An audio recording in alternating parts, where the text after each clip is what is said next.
Hello everyone, and welcome back to writing class. Today we are going to do 3 things. First, we will learn some powerful vocabulary words through a story called the Midas Touch. Then we will review reflexive and intensive pronouns. Finally, we will practice one of the most important writing skills, showing, not telling. By the end of this lesson, you should be able to describe people, places, actions, and emotions in a way that feels more alive to the reader. Let's begin. The Midas Touch. It is sometimes said of people who are good at making money that everything they touch turns to gold. Such people are said to have the Midas Touch, an expression that comes from an ancient Greek myth. The Greek god Dionysus was visiting Phrygia, now part of Turkey, when his companion Silenus wandered off and got lost, arriving sometime later at the court of King Midas. He was exhausted, and he slipped off his donkey and fell asleep on the ground. When King Midas came upon him, he recognized Silenus at once and felt privileged to receive a visit from the friend of a god. King Midas was determined to make his guest's stay a pleasant one. Midas's daughter presented Silenus with garlands made from flowers she herself had picked, and servants fell prostrate to the ground when he passed and rushed to obey his every whim. Musicians filled the air with sweet music wherever he went, and every night the king honored Silenus with a lavish banquet at which the most delectable dishes were served. In short, Midas did everything he could think of to gratify his guest. The revelries continued until Dionysus finally arrived in search of his companion. Dionysus told Midas that in return for his kindness to Silenus, he could have anything he wanted. Now, King Midas loved gold almost as much as he loved his own daughter, so he did not stop to ponder Dionysus's offer. "Make everything I touch turn to gold," he said. When Dionysus suggested that Midas was being impetuous, the king haughtily rejected the suggestion. He was too proud to take advice from anyone, even a god. He refused to change his mind, so Dionysus granted him his wish. Eager to try out his new power, King Midas rushed into the garden as soon as his visitors had left and plucked an apple from a tree. In an instant, it turned to gold. The king was in a state of rapture. He called out to his daughter and flung his arms around her as he told her the good news. To his consternation, she instantly turned into a gold statue. King Midas was aghast when he saw the consequences of his greed. He beseeched Dionysus to take back his gift. Dionysus agreed to do so, and he also restored the king's daughter to her human state. As for King Midas, he learned this important lesson. Be careful what you ask for. You might get it. Now pause for a moment. Think about this question. Was King Midas really lucky when he received his wish, or was he actually in danger because of it? Now we are going to answer questions about the passage. Remember, the directions say to answer each question with a sentence. That means no one-word answers. Instead of writing gold or happy, try to write a full sentence. For example, question 1 asks, what is the meaning of gratify as it is used in the passage? A strong answer could be, gratify means to please or satisfy. Question 2 asks, what brought Midas's rapture to an end? Do not just write his daughter. Write a complete sentence, like Midas's rapture ended when he touched his daughter and she turned into a gold statue. Now, as you work through these questions, use the passage. Go back and find the vocabulary word in context. Ask yourself, what is happening in this part of the story?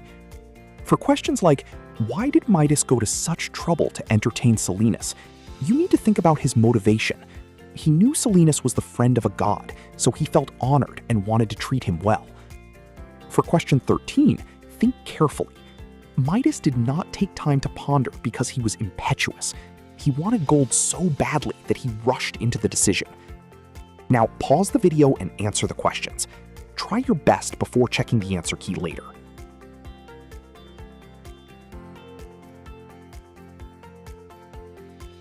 Now we are switching to grammar. Today's grammar topic is reflexive and intensive pronouns. These are pronouns that end in self or selves. For example, myself, yourself, himself, herself, itself, ourselves, yourselves, themselves. A reflexive pronoun reflects back to the subject. That means the subject and the object are the same person or thing. For example, George bought himself a birthday present. Who bought the present? George. Who received the present? George. So we use himself. Here is another example. The divers protect themselves from the cold. Who protects? The divers. Who are they protecting? The divers. So themselves is reflexive. An intensive pronoun uses the same words, but the job is different. It adds emphasis. For example, you yourself can understand how I feel.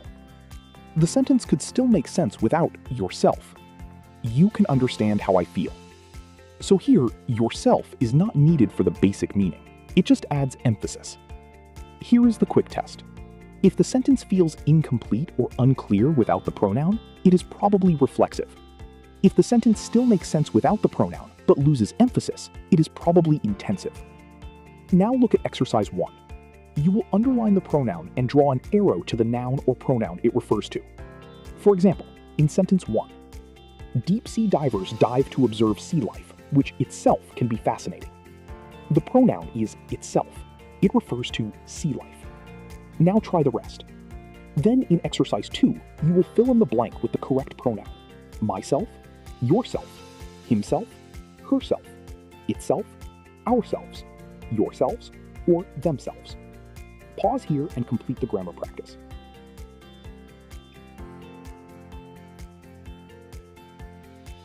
Now we get to the big writing skill for today.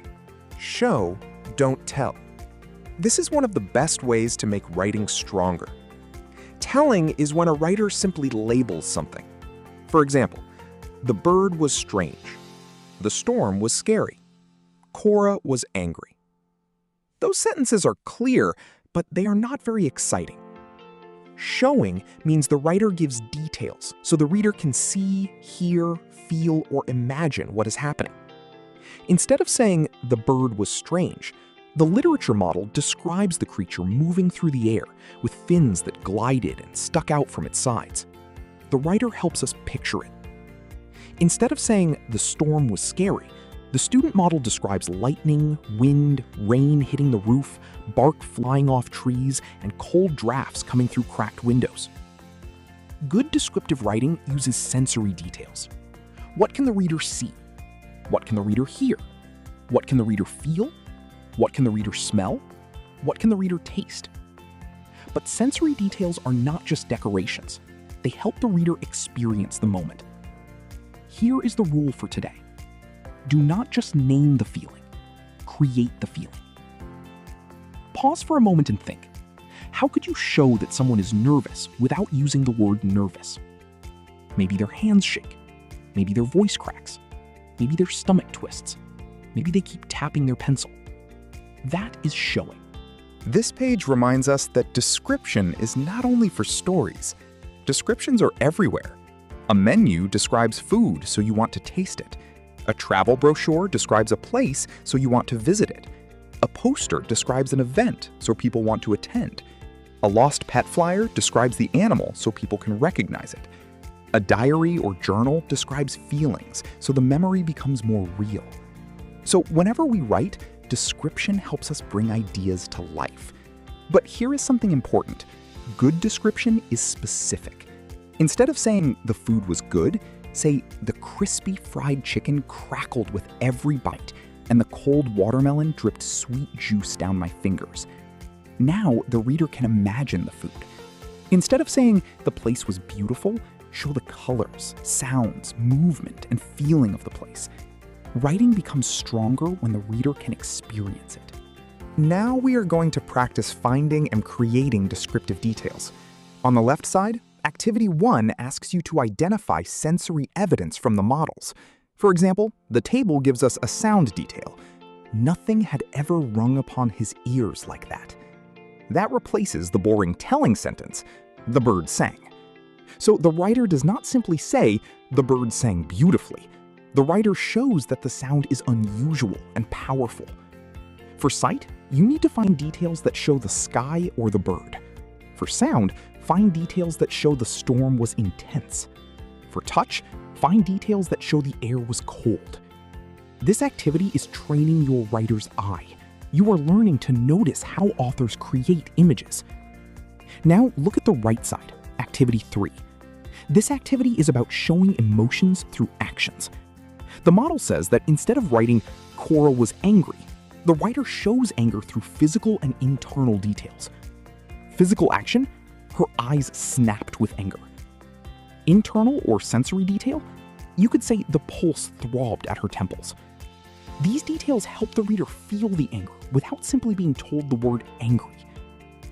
Now you will try this with 4 emotions: nervousness, joy, fear, and exhaustion. For each one, write 1 physical action and 1 internal or sensory detail. For nervousness, maybe the character taps a pencil or feels butterflies in the stomach. For joy, maybe the character grins so wide their cheeks hurt. For feel, maybe the character backs away slowly and their heart pounds. For exhaustion, maybe their shoulders sag and their legs feel heavy. Pause here and complete the table.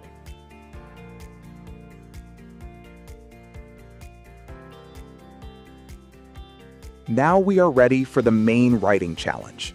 You will rewrite 4 telling sentences and make them descriptive. The first one is, the bird was pretty.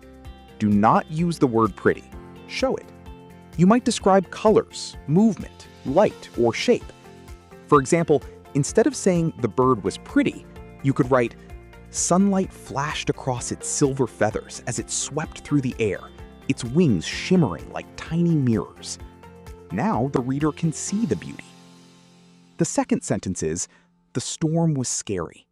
Do not use the word scary. Show the storm through sound, movement, and feeling. Ask yourself, what does the wind do? What does the rain sound like? What happens to the trees, windows, or sky? The third sentence is, the food at the festival was good. Do not use good. Show the taste, smell, texture, and temperature. Use details like crispy, smoky, sweet, icy, juicy, buttery, spicy, or fresh. The fourth sentence is, Cora was angry. Do not use angry. Show her face, hands, eyes, voice, breathing, or body movement. Maybe her fingers curl into fists. Maybe her jaw tightens. Maybe her voice comes out low and sharp. Finally, choose 1 emotion from the list: nervousness, joy, fear, or exhaustion. Write a short paragraph of 3 to 4 sentences describing a character experiencing that emotion. Important rule: you cannot use the name of the emotion itself. So if you choose fear, do not write he was afraid. If you choose joy, do not write she was joyful. Show it through action, body language, and sensory details. Pause the video and complete the writing challenge.